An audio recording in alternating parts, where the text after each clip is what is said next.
Buen día, muchachos. El día de hoy vamos a hablar sobre la GTC 45, que es la guía técnica colombiana que nos sirve para identificar los peligros y valorar los riesgos.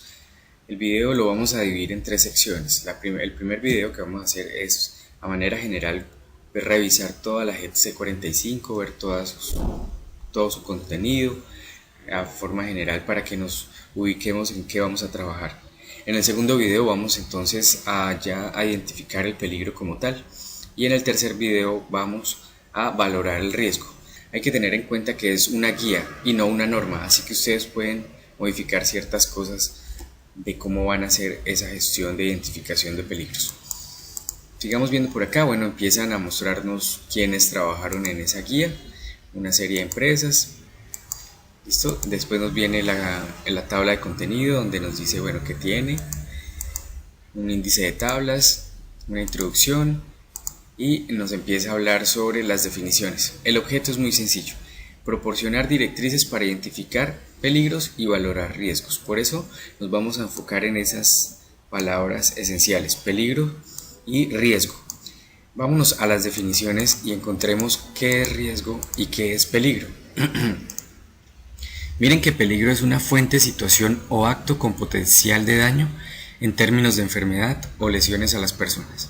Entonces, una fuente es aquello con lo que nos podemos caer, cortar, pegar, lesionar. Una situación es con lo que generalmente se relaciona con la enfermedad, porque la situación puede ser el ambiente, la iluminación, el ruido, la vibración, etc. Y el acto va referido a las personas, los comportamientos inseguros que tenemos en ocasiones las personas. Y la otra palabra clave es riesgo.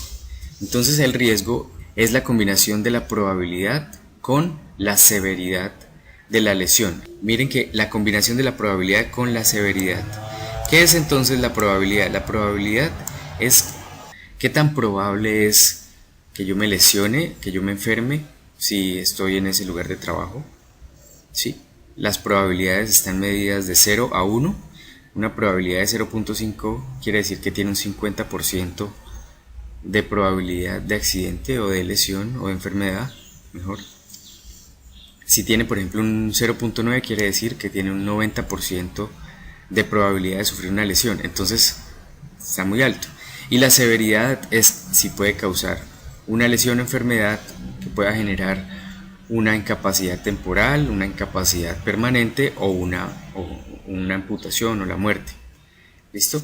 Eso es riesgo. Entonces, las principales diferencias entre peligro y riesgo es que el peligro se identifica y el riesgo se valora. ¿Listo? Por eso la matriz nos ayuda a identificar peligros y a valorar riesgos. Sigamos acá. Ahí ustedes tienen más términos que ustedes pueden estudiar. Las actividades para identificar. Entonces, esas actividades, acá la matriz, la GTC, nos dice que hay que definir un instrumento. En este caso vamos a utilizar este instrumento, la matriz de riesgos que nos da la GTC 45, ahorita la vamos a ver. Hay que clasificar los procesos, hay que identificar los peligros, hay que identificar controles, hay que evaluar riesgo, hay que definir criterios para determinar si lo acepta o no lo acepta, el peligro obviamente, definir si el riesgo es aceptable. Eso lo vamos a ir manejando en la matriz. Bueno, aquí nos dicen, por ejemplo, que hay que identificar un proceso, una actividad. Estos están escritos en las columnas de la matriz. Ahorita, cuando en el segundo video empecemos a ver la matriz, entonces ya se desarrollará.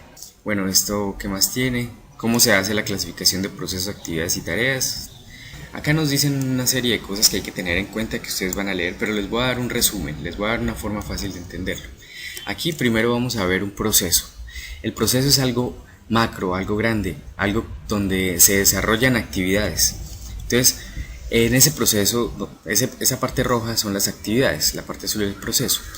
Si yo digo, por ejemplo, que estoy haciendo un proceso de elaboración de arroz, entonces las actividades yo las podría dividir en una parte agrícola y una parte de molinería, una parte industrial, ¿sí? Si yo divido en esas dos la elaboración de arroz, también las actividades las puedo subdividir en tareas. Por ejemplo, en la primera actividad que hablábamos de la parte agrícola, Entonces, en la parte del agro diríamos que para la elaboración de arroz se necesita primero adecuar el terreno, segundo hacer la siembra y tercero la cosecha. Pero si tenemos en la segunda actividad de la que hablábamos de molinería, entonces podríamos decir que esa actividad está dividida en una serie de actividades como una serie de tareas como por ejemplo la prelimpia, la retirada de la cascarilla y por último el pulido. Entonces la forma de entender fácilmente qué es proceso, actividad y tarea es que el proceso es algo general donde existen actividades y que las actividades a su vez tienen tareas. Entonces podemos ser tan específico como queramos o tan general como lo deseemos. Entonces eso es en sí lo que es cómo se clasifican procesos, actividades y tareas. Bueno, con la zona ustedes van a describir en qué zona se encuentra el peligro. ¿Listos? La parte de rutinario la quiero mostrar de una vez. La parte rutinaria tiene que ver con si siempre se hace de la misma forma o no, si está estandarizada, si es una actividad estandarizada. Entonces si es estándar, entonces se coloca que sí. Si no es estándar, simplemente se pone entonces que no. Por ejemplo, si en su procedimiento dice para prender la máquina active el botón verde, eso es rutinario, siempre se hace. Para apagar la máquina oprima el botón rojo, eso siempre es rutinario. Pero si en algún caso llega a fallar el botón verde y hay que entrar a hacer una conexión con los cables o hay que oprimir otro botón, hacer una configuración diferente, ya se sale del estándar y aquí se colocaría entonces que no. ¿Listo? Bueno, sigamos con la GTC. Aquí tenemos un ejemplo, bueno, en realidad hay dos ejemplos. Aquí tenemos otros dos ejemplos.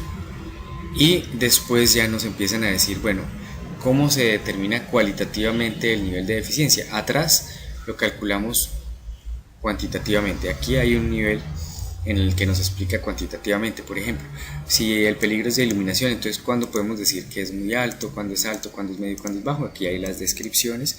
Lo mismo para el ruido, cuándo puede ser alto, medio, bajo. Radiaciones, no ionizantes, ionizantes, temperaturas, vibraciones, peligros biológicos, biomecánicos, etcétera, etcétera, etcétera. Están todos los peligros ahí descritos para calcularlos cualitativamente.